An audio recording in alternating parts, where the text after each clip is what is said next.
Devant moi, il y a du gaz moutarde, une arme chimique inventée pendant la Première Guerre mondiale. Je garde pas le suspense parce que même si c'est vraiment bizarre de trouver ça, vous allez voir que c'est pas le plus impressionnant de l'exploration d'aujourd'hui.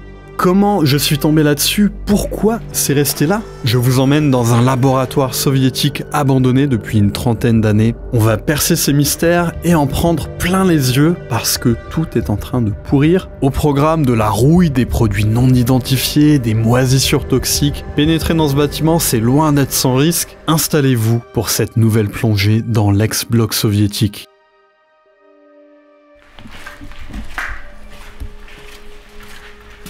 Une fois de plus, je ne vous montre pas l'entrée ni l'extérieur et on se retrouve directement dans le bâtiment.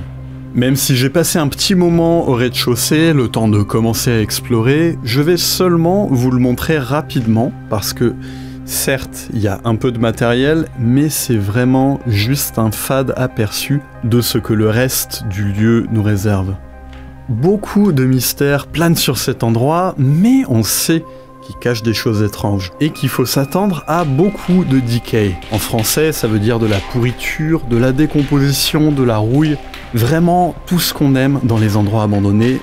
Et vous verrez, c'est souvent comme ça, les textures arrivent en crescendo au fur et à mesure qu'on monte dans les étages, à cause des infiltrations d'eau dont on va beaucoup parler aujourd'hui, et qui viennent toujours d'en haut. Donc plus on sera proche du toit, plus ça sera intéressant. C'est toujours agréable quand il y a des arbres qui poussent à l'intérieur d'un bâtiment. En voyant déjà cette végétation dès le premier étage, je me suis dit que c'est vraiment prometteur pour la suite. Et c'est difficilement compréhensible qu'un arbre puisse pousser à cet endroit. Il a pas l'air de venir d'un pot qui se serait cassé, donc c'est vraiment étrange. Si ça se trouve, il y en a d'autres juste au-dessus. On va continuer d'avancer pour le découvrir.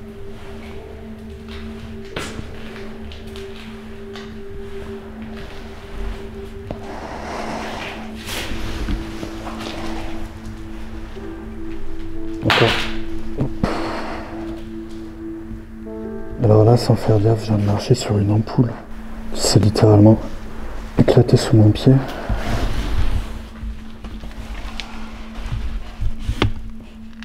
C'est aussi pour ça que j'ai tendance de plus en plus à porter un masque dans ce genre d'endroit. Il y a des substances qu'on ne peut pas forcément identifier.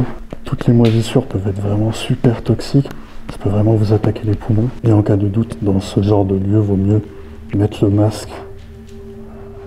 Sur le coup, je n'ai pas cherché à comprendre ce que contiennent ces ampoules, mais vous allez voir que bien assez tôt, on aura des explications sur leur utilité. Pour l'instant, je suis vraiment fasciné par la scène de fin du monde qui m'entoure. La dégradation naturelle de cet endroit est vraiment exceptionnelle. Chaque salle vaut le coup d'y passer un petit moment. Mais c'est tellement immense et il y a tellement de salles que c'est impossible de tout filmer et prendre en photo en détail. Je dois dire que c'est assez frustrant. Mais pour la suite de l'exploration, je sais que ça vaut le coup. On devrait trouver du matériel de laboratoire dans un état de conservation exceptionnel. Wow.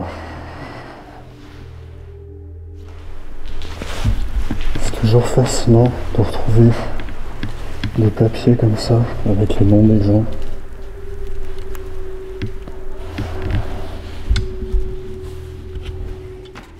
Le labo est fermé depuis les années 90. Si je pars sur un cliché de base, je pourrais dire que les gens sont partis du jour au lendemain.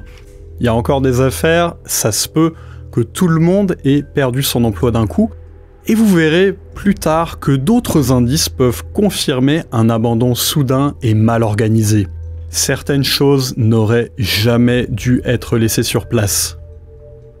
Un étage plus haut, on attaque vraiment les choses sérieuses. Plus d'humidité, plus de moisissures, on commence à vraiment trouver beaucoup de matériel. Faut faire un peu attention, le sol est gelé. Ça fait plusieurs fois que je sens que mon pied a tendance à glisser.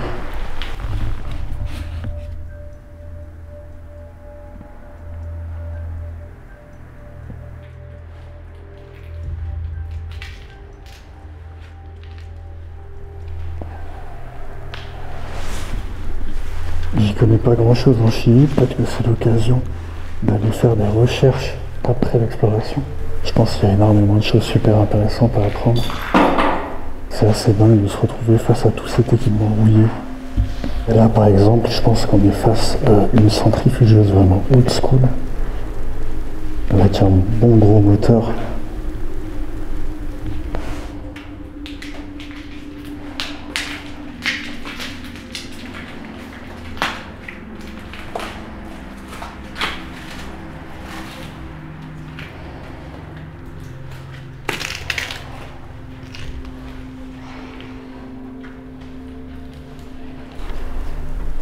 Vous pouvez voir ma joie de me trouver dans cet endroit pourri. Vraiment, en plus de 10 ans d'exploration, je pense que j'ai jamais vu quelque chose comme ça.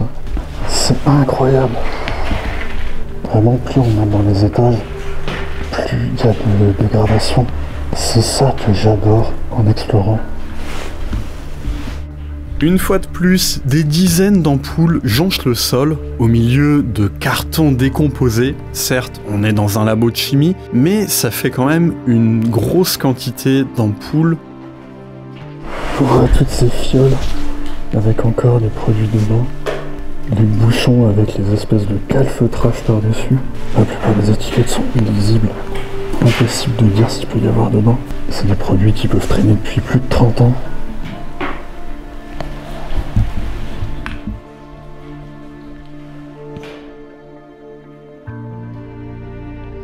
Niveau danger, l'acide sulfurique ça va encore, on verra bien pire plus tard. Juste en face, on a encore plus de produits chimiques.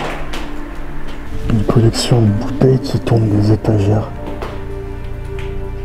Oh, c'est sûrement des trucs qu'il faut pas respirer sans masque, ça. C'est incroyable.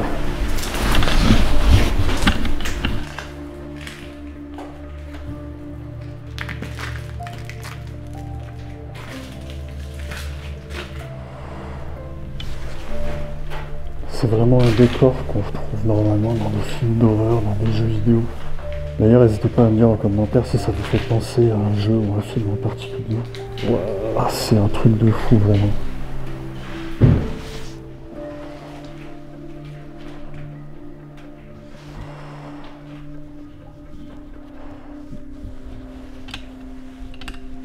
Bon, vous savez, j'ai moins de temps qu'avant, mais à mes heures perdues, j'adore jouer à des jeux vidéo. Et vraiment, ce masque me rappelle Fallout. J'ai vraiment pas joué assez longtemps à ce jeu, mais je peux pas m'empêcher d'y penser en voyant ce masque.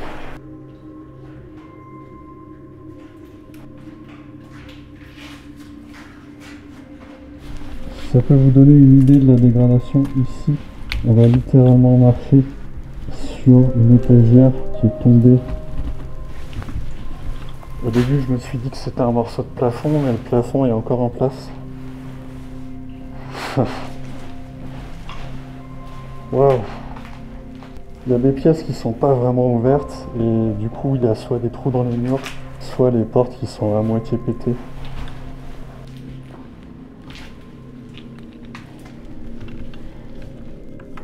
C'est un poil cynique sur ce bureau, vraiment côte à côte, on a un kit pour faire de la peinture. Et juste à côté, c'est kit pour tester les concentrations de gaz, pour pouvoir détecter la présence de sarin et de gaz moutarde.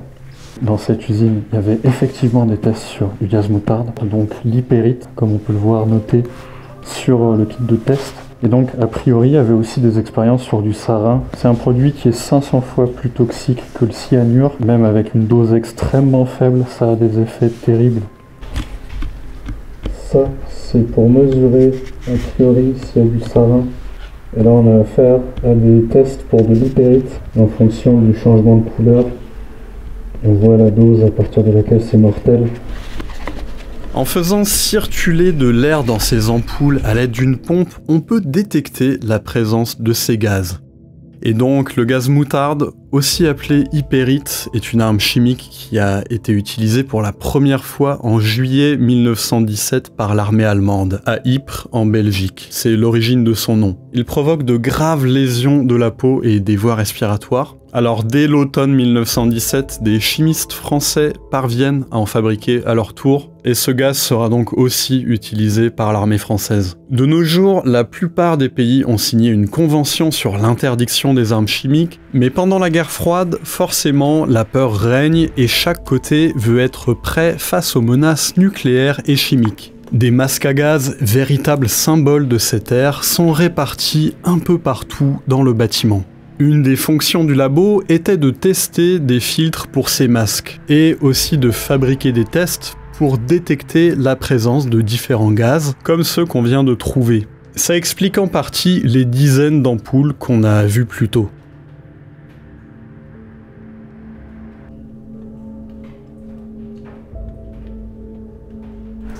Ça me rappelle quand même les cours de physique chimique du lycée. Cette espèce de réchaud sur lequel on peut préparer des solutions. Il y a pas mal de machines qui viennent de Russie. Donc celles-là spécifiquement, elles servent à faire du titrage. C'est un procédé qui permet de mesurer des concentrations dans des solutions, pouvoir détecter aussi les principes actifs. Yes. There are like in the room with the fan, if you go further behind the corner, there are like untouched new condition machines with like a metal platform in them. Yeah, so in another room. Oh my god! Look at this. It's almost like stalactite. Stalagmite. This is a stalactite. Oh. Yeah.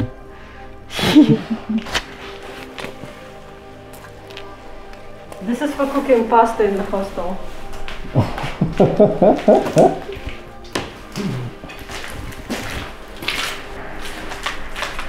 J'espère que labyrinthe.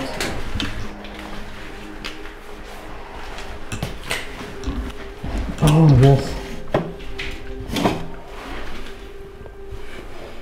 It's from Vim.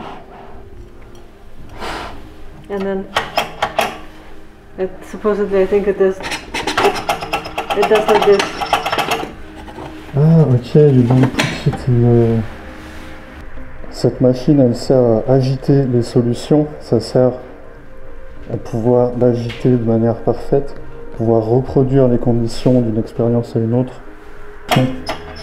C'est-à-dire qu'on pose une fiole et ensuite ça l'agite. Toutes ces machines, toute cette verrerie, ça coûte extrêmement cher et c'est triste de voir un tel gâchis alors que c'est du matériel qui aurait pu être réutilisé dans des universités par exemple. Je suis content d'explorer cet endroit mais ça reste dommage.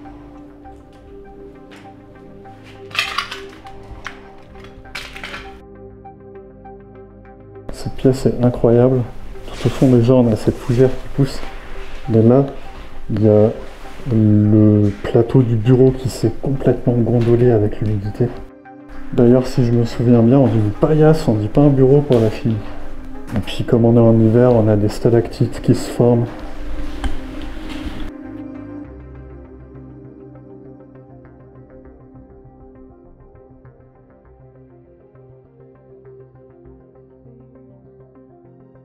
Dans cette étagère par exemple, sans la vitre, tous les flacons tomberaient tellement le bois s'est gondolé avec l'humidité.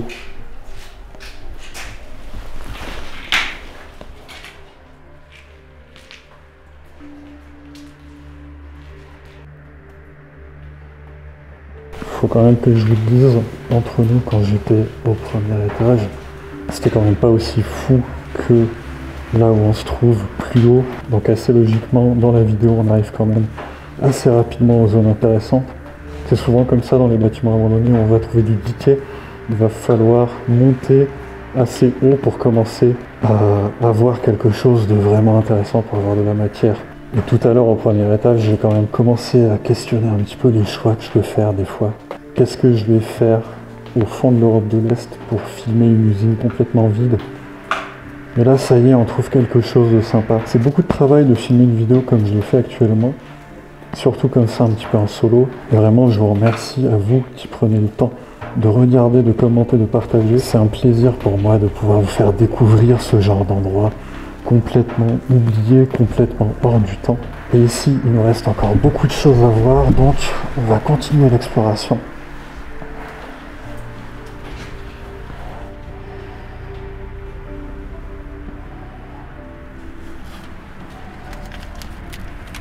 Tout est encore bien emballé.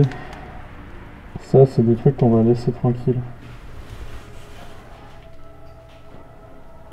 À ce moment-là, je savais pas encore ce que j'étais sur le point de trouver. Alors je continue d'avancer avec une certaine décontraction. Même si l'endroit est sordide, on a tendance à s'habituer.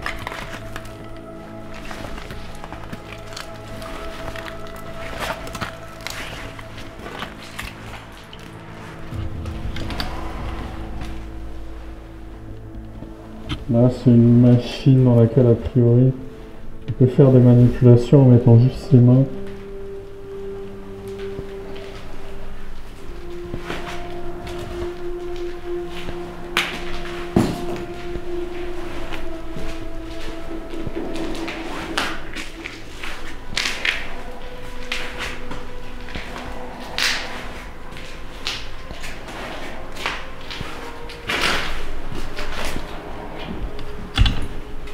Une réserve interdite peut-être?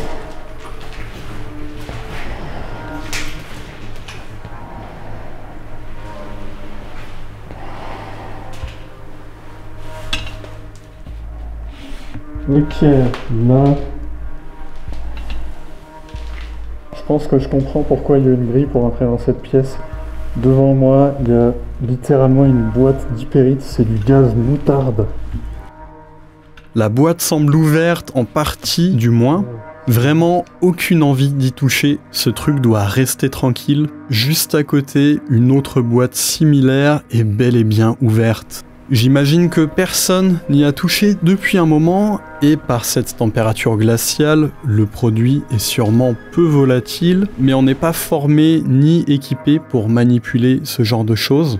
C'est très simple, ça ne devrait tout simplement pas être là. Pourquoi est-ce que ça n'a pas été enlevé quand le labo a fermé? On va y réfléchir, mais dans l'instant, il y a un autre problème. Là, il y a quelqu'un qui est en train de marcher autour du bâtiment. Alors là, c'est pas très positif pour nous. Bien entendu, on n'est pas censé explorer ce labo. On doit déterminer si la personne à l'extérieur est en train de nous chercher ou pas.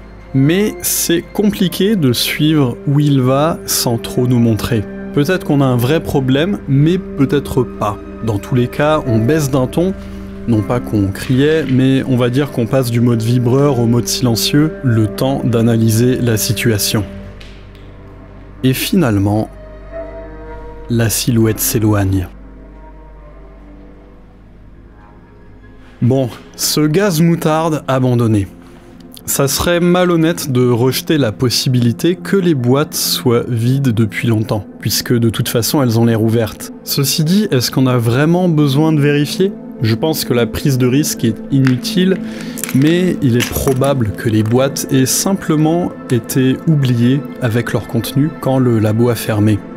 Si l'abandon est directement lié à la chute de l'Union soviétique, et c'est sûrement le cas, la période de flottement qui succède à cet événement majeur n'a probablement pas aidé à organiser la gestion des produits toxiques. Alors, le vieux laboratoire pourrit lentement, les produits s'écoulent petit à petit. Il est trop tard pour sauver la plupart des équipements et c'est difficile d'estimer la pollution engendrée par cet endroit.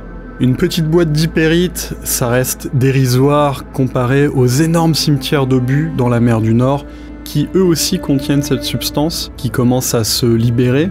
Là, ça pose un vrai gros problème environnemental, mais il faudra bien qu'un jour ce site soit dépollué.